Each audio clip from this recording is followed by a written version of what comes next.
es que no es democrático que una empresa privada tenga el monopolio de la información.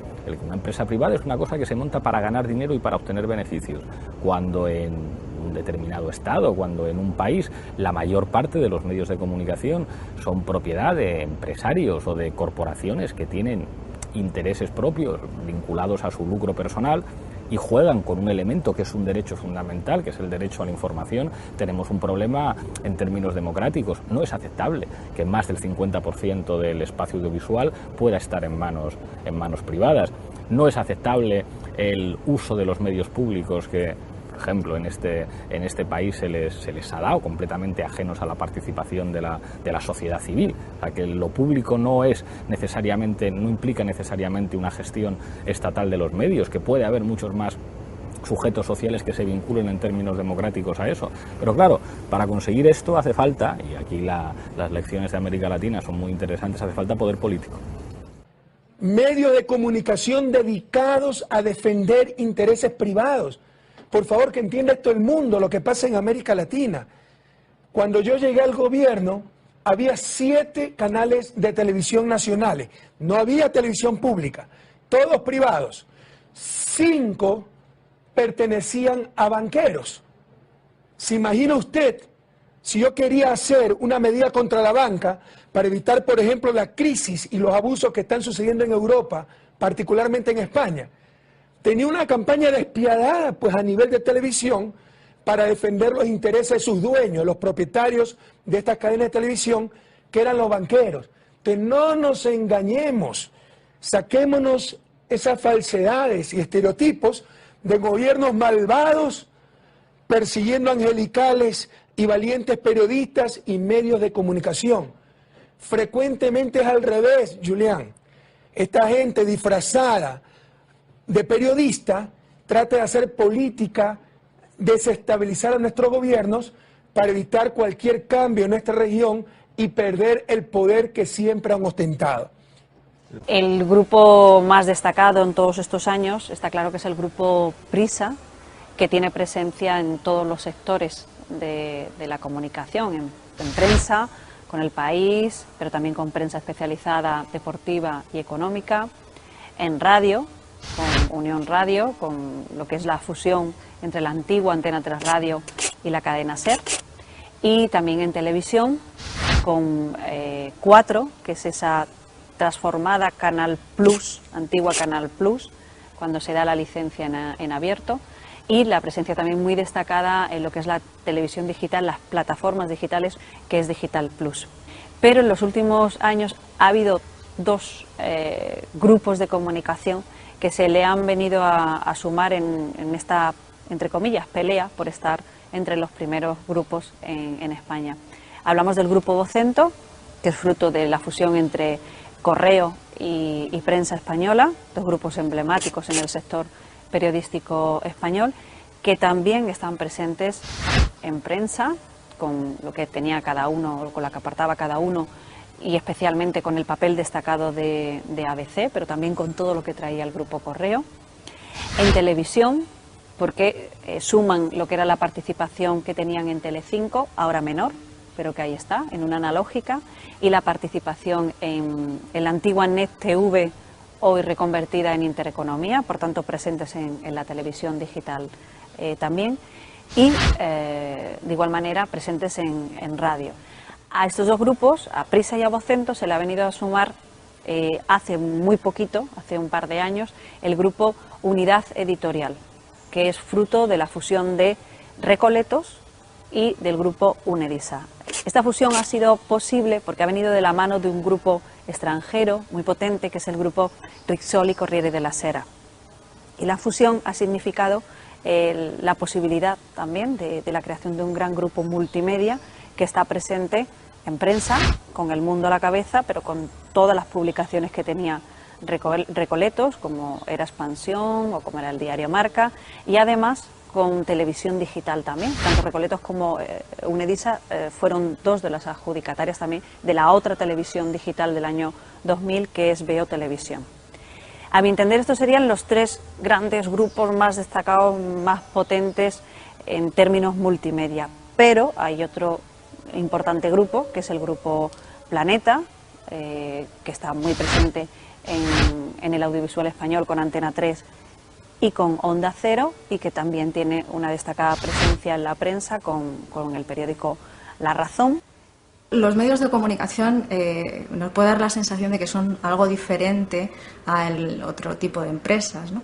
En el mundo moderno, en el capitalismo, los medios de comunicación son parte del capital. No podemos decir que existen empresas que acumulan beneficios por un lado y que hay empresas mediáticas que se dedican a la información, al ocio, al entretenimiento, a la educación. No, forman parte de todo el sistema capitalista, en el que esos medios de comunicación son grandes corporaciones. Es decir, son empresas cuyo objetivo fundamental es obtener beneficio, no es otro distinto al objetivo que puede tener una empresa de coches o un banco o una empresa de armas. En 1996, Bill Clinton aprueba la Telecommunication Act, que es una ley, un acta, una ley que permite que entren en la propiedad de los medios cualquier tipo de empresa, es decir, construcciones y contratas, por ejemplo, o un banco.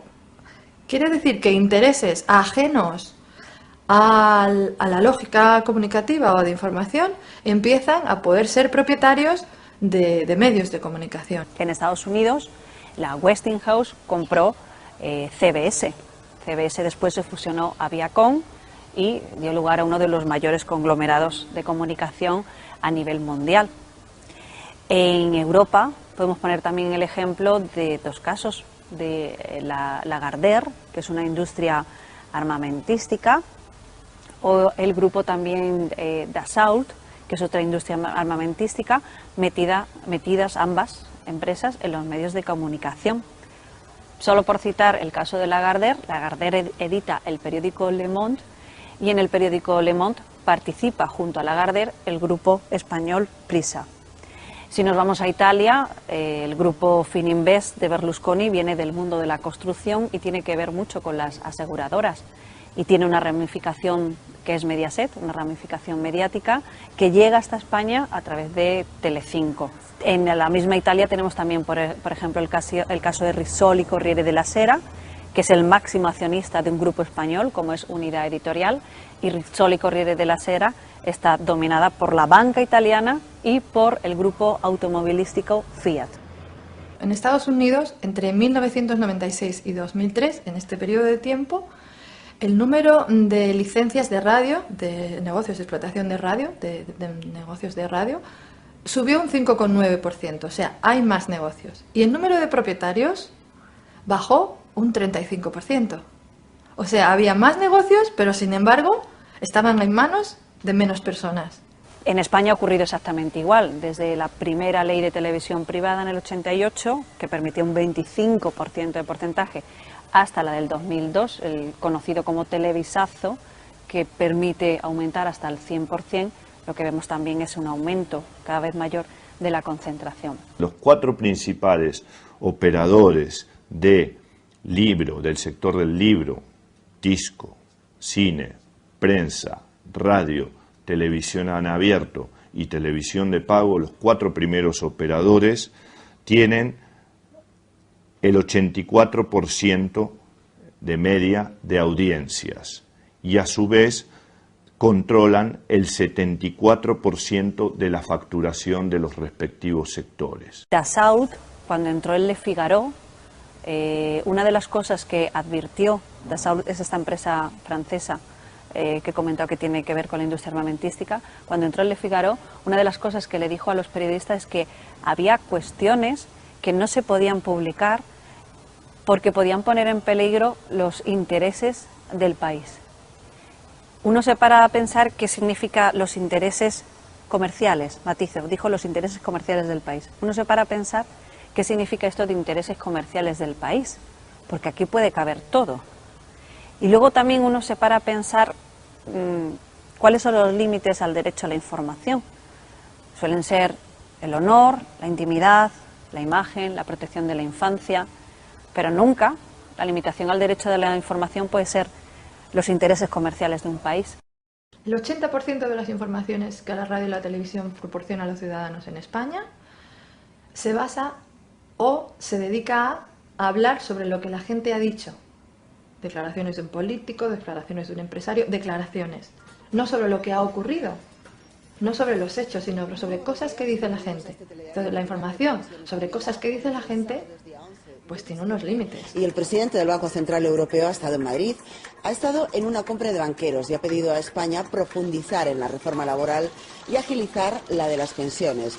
Ha dicho que son extremadamente importantes para la prosperidad de la economía. Los formatos modernos lo que están perfeccionando, y lo están haciendo mucho, es el lograr aparentar que te están informando cuando te están opinando.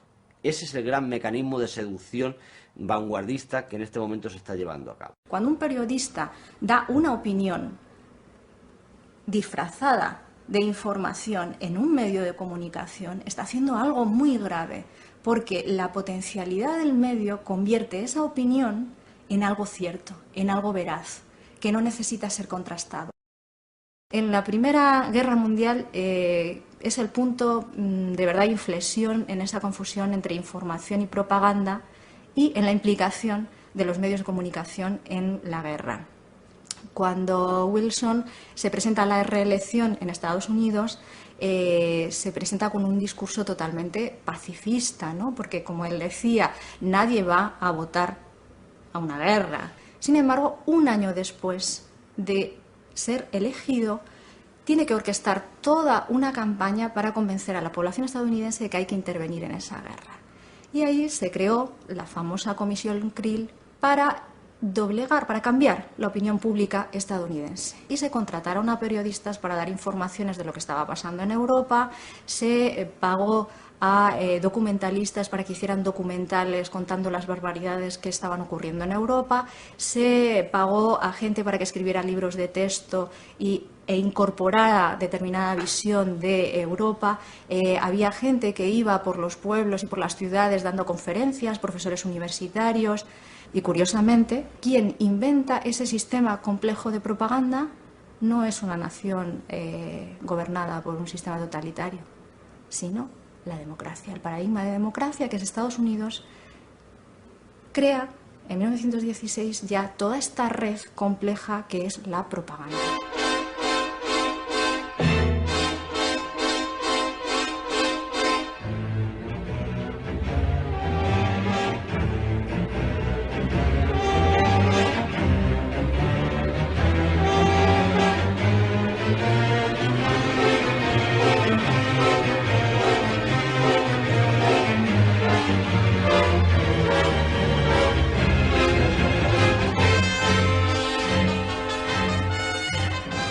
Pero lo curioso no es que en tiempos de guerra los medios de comunicación se subordinen a los intereses de los estados o participen también construyendo quién es el enemigo, quiénes son los amigos y favoreciendo que la gente apoye un enfrentamiento o una intervención.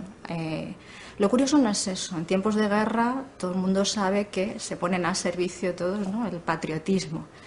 Lo curioso es que todo eso se prolonga en tiempos de paz.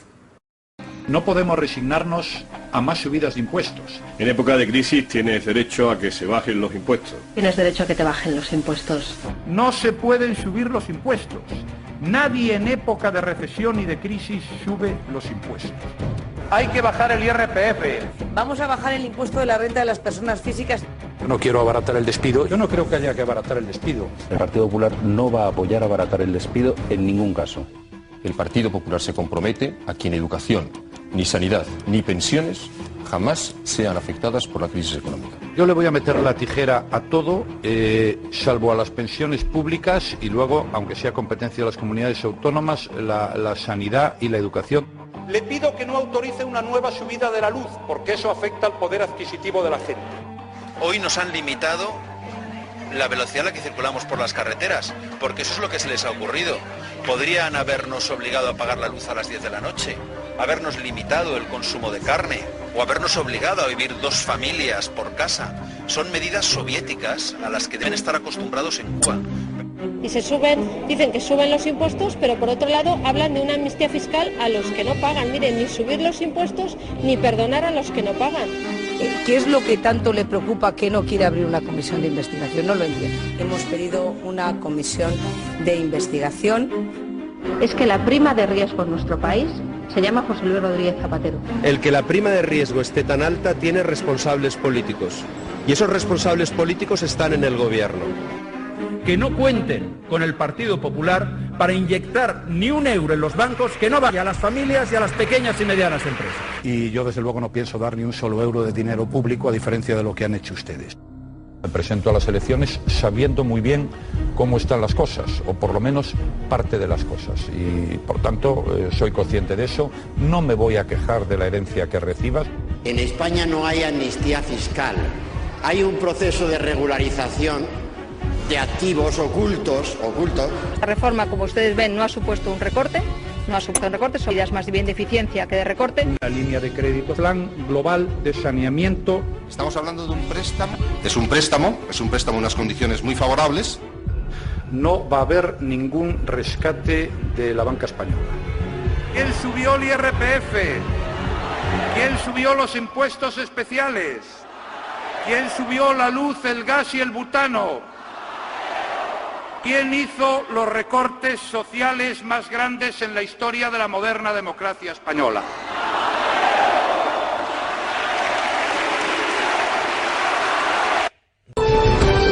Rajoy, presidente. Populares, preparados. Populares, ya.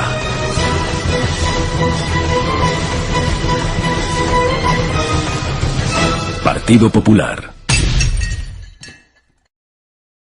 Cuando nosotros nos encontramos con un periódico, nos encontramos con una serie de elementos que son importantes a la hora de analizar cada una de las noticias. Por ejemplo, ¿qué fuentes tiene la noticia? ¿Qué titulares tiene? ¿Qué noticia y qué información se da? ¿Es de enviados especiales o es de agencia? ¿Qué editoriales hay en los periódicos? ¿Qué artículos de opinión? Por ejemplo, digamos respecto a las agencias que, sin irme muy lejos, entre los imperios mediáticos, Harsan, Murdoch, Berlusconi, Bertelsmann, más las agencias, AP y UPI en Estados Unidos, la Reuters en Inglaterra y France Press en Francia, controlan aproximadamente entre el 80 y el 85% de las noticias que se producen en el mundo y cómo se transmiten también. Es decir, la batalla de las ideas es algo que es fundamental para la clase dominante. El poder, la propiedad de los medios de comunicación, tanto sean televisión como prensa, es fundamental. ¿Por qué? Porque a través de ellos se traduce la ideología, las ideas de la gente. Piensen ustedes siempre que lo que no se publica o no se mete no existe. Por lo tanto, si yo controlo los medios de comunicación y no te doy la voz a ti, evidentemente tú no sabe nadie que existes, y como nadie sabe que existes, tus ideas no llegan, y como tus ideas no llegan, tú no estás. Hay otra cosa que me interesa mucho también, el doble lenguaje, que se está empezando a utilizar y que se lleva utilizando ya durante mucho tiempo. ¿Cómo cambiamos el lenguaje? Fuerzas de paz, aliados, fuerzas de paz, aliados, operación quirúrgica, daños colaterales. Todas estas frases, palabras bonitas, que nos alejan de la realidad, que nos hacen fácil el decir que, bueno, han matado unos soldados nuestros, no importa, son daños colaterales. Tú ten en cuenta que el periodista trabaja para la empresa, no para el público, trabaja para la empresa. Y la empresa le exige no solo rendimientos, sino una determinada forma ideológica. Y si no, te echo. Las técnicas modernas, las técnicas actuales, permiten maximizar de alguna manera el efecto retórico de las palabras, y los gestos de los políticos multiplican su efecto y su impacto. No es que el rey le haya dicho a Chávez una vez ¿por qué no te callas?, sino que eso lo hemos visto 300 veces repetido en televisión, y eso es un machaqueo continuo sobre la neurona. Por lo tanto, yo estoy utilizando una maximización de lo que ha sucedido allí, ocultando evidentemente lo que estaba diciendo Chávez, que tenía toda la razón del mundo, pero daba igual, porque lo importante no es la razón, lo importante es que el otro le mandó a callar. Entonces, esto era lo importante y habría que reproducirlo 300 veces. Los media convierten de esta manera la política en una representación teatral, donde incluso en nuestro país, por ejemplo, se ve a la televisión española llevando a políticos para que hablen allí, ¿no?, y que nos cuenten allí sus rollos. Y claro que los cuentan, pero claro, evidentemente tampoco pueden desentrañarse a sí mismos como lo que son, seres políticos, y por lo tanto quieren caer bien. Y como quieren caer bien, tienen que manipular de alguna forma la escena teatral que se les presenta. Piensen ustedes que una de las bases centrales del sistema de funcionamiento comunicativo son los comunicadores, es decir, lo que se llaman en Estados Unidos los newsmakers, los que hacen las noticias. Es Hermida con aquella voz, que aquella onda, es los periodistas que te cuentan una cosa mientras cruzan las piernas elegantemente, es un tipo de funcionamiento en el cual tú estás más atento a la representación teatral que a lo que realmente se te está contando. Porque cuando uno echa una mirada a la prensa española, sobre todo a la prensa escrita, se da cuenta de que es inútil hacer un análisis sobre la ABC o la Razón, porque es todo tan desmesuradamente fascista que sin duda alguna no permite un esquema. Pero en cambio hay otros periódicos, como El País, que se las tiran de liberales, de progresistas, y sin embargo la van cayendo en cada una. En una de ellas titulaba muy solemnemente Chávez utiliza gases lacrimógenos contra los manifestantes. Y tú dices, bueno, esto lo veo yo aquí en España cada 2 por 3, y no es ningún tipo de problema. Veo como zurran y aquí no pasa nada. O no podemos pedirle al País que haga unas grandes noticias de izquierda porque no lo es. Y por lo tanto, como no lo es, pues es tonto que nos empeñemos en decirles a los del País, oiga, que ustedes son de izquierdas, que ustedes son progresistas, porque nos dirán, perdona, nosotros somos una empresa que queremos hacer dinero, y como tal empresa que queremos hacer dinero inserta dentro de un sistema capitalista en el cual es fundamental el control de la información, nosotros promovemos ese control de la información, ese dinero nos llega y ganamos un dinero, y ya está. La batalla por la información se gana siempre al principio. Chávez es un terrorista. Y luego tienes que ser tú quien tenga que venir y decir, no, Chávez no es un terrorista, pero ya hemos dicho que Chávez es un terrorista, y a partir de ahí ya está. Lo importante es hacer pensar que Chávez es un dictador, es un autoritario, es un caudillo. Le llaman cada 2 por 3 en el País caudillo, sabiendo perfectamente lo que la palabra caudillo significa en España. Hemos tenido 40 años, por lo tanto sabemos muy bien lo que es un caudillo. ¿Chávez es un caudillo? No, Chávez no es un caudillo. Chávez es un hombre que ha ganado 14 elecciones. 14. Entonces, este tipo de planteamientos se ganan así, se ganan soltándola a la primera, sin mayor problema. ¿Por qué? Porque yo no tengo capacidad de respuesta. Porque si tengo capacidad de respuesta, a lo mejor resulta que mando una carta al director, y el director, por supuesto, no me lo publica. Como le ha pasado al embajador de Venezuela en España, que no para de mandar cartas a la ABC, al País y a todos los demás, y no publicado. Mire usted, España no es un país pobre.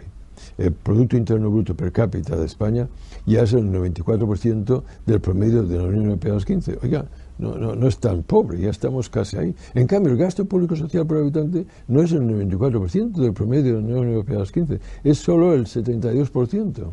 Si en lugar de ser el 72% del promedio del gasto público social de la Unión Europea a los 15 fuera el 94%, teníamos 66.000 millones de euros más. ¿Qué ocurre? Le estoy diciendo que España tiene 66.000 millones de euros. Lo que pasa es que el Estado no lo recoge. Entonces, vayamos política por política, cuestionando esa imagen de que no hay alternativas. Claro que las hay. Miren ustedes, ¿por qué el gobierno Zapatero congela las pensiones para conseguir 1.200 millones de euros? Oiga, si usted revierte la bajada de impuestos de sucesiones, que aprobó usted en el año 2006, si revierte de nuevo la rebajada de impuestos de sucesiones, usted podría conseguir 2.500 millones de euros. Y si recupera el impuesto de patrimonio, podría conseguir 2.200 millones de euros. Y si anula la rebajada de impuestos de las personas que ingresan más de 150.000 euros al año, conseguiría usted 2.300 millones de euros. ¿Y usted? ¿Por qué baja las pensiones y no hace esto? ¿O por qué, señor Rajoy, usted recorta 6.000 millones de euros a la sanidad, que se va a cargar la universidad, el sistema sanitario?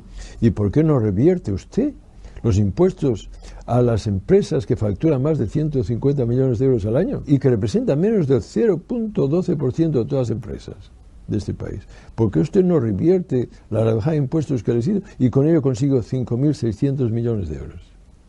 Oiga, ¿por qué usted, señor Rajoy, recorta 600 millones de euros para el servicio de dependencia? ¿Y por qué no anula los subsidios a la Iglesia Católica para dar clases de religión católica en las escuelas públicas? 600 millones, ¿me explico? O sea que hay que romper con esa imagen de que no hay alternativas. Claro que está.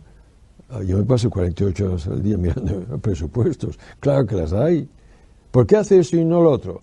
Pues porque las pensiones afectan a los pensionistas, sanidad afecta a las clases populares, que tienen mucha menos influencia sobre el Estado que no aquellos grupos a los cuales se les tenía que haber aumentado los impuestos. Y estoy incluso hablando de revertir la bajada de impuestos. Porque claro, en la reforma fiscal del 2006 se hizo un enorme agujero fiscal de 20.000 millones de euros debido a aquellas rebajadas. Pues oiga, pues anule esas rebajadas. Solo anulando estas rebajadas, 20.000 millones. ¿Me explico? O sea que el argumento de que no hay alternativas es falso. Y el argumento de que no es sostenible el estado de bienestar, que está por encima de nuestras posibilidades, es una frivolidad. Claro que sí, que tenemos el dinero. Lo que pasa es que el Estado no lo recoge. O bien porque representan a estos intereses, o es porque tienen temor a enfrentarse con ellos.